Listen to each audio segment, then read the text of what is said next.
The North Dakota pipeline was started during Daddy Bush administration.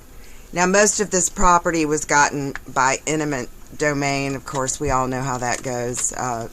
We're going to build a highway. We need your land. See you, bye.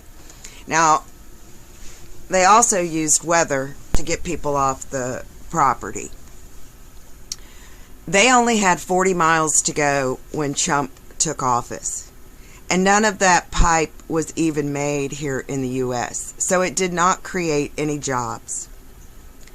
Now, it was the first time in our history that people of all cultures from around the world came to stand with the Lakota people to protect their water. And we also had veterans that came there. Now, these veterans had pretty much been disowned by their families because most of them were drug addicts, alcoholics, and abusive. So they weren't missed. But there was no drugs or alcohol on the reservation allowed. So these people got sober for the first time in years and had to look at themselves. And they didn't like what they saw. They asked the Lakota people to forgive their forefathers because this same land grab happened many, many decades ago to the Lakota people and to all people. It doesn't matter what race. Now, these people asked the Lakota people to forgive them, and they did.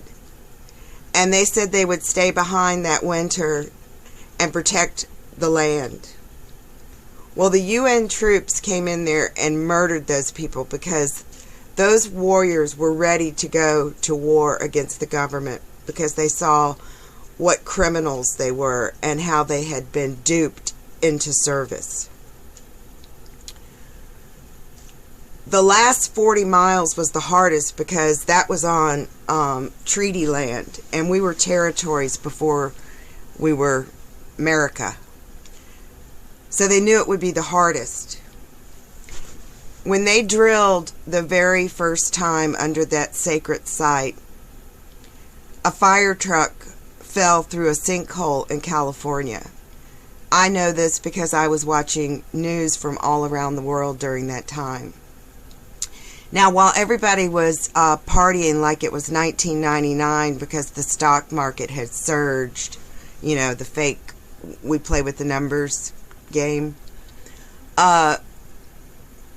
people were being murdered.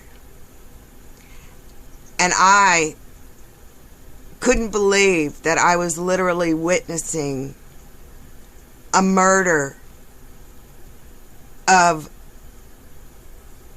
people while nobody cared, because it was every race that was being murdered.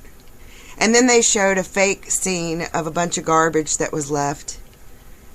And true indigenous people know the code: do no harm.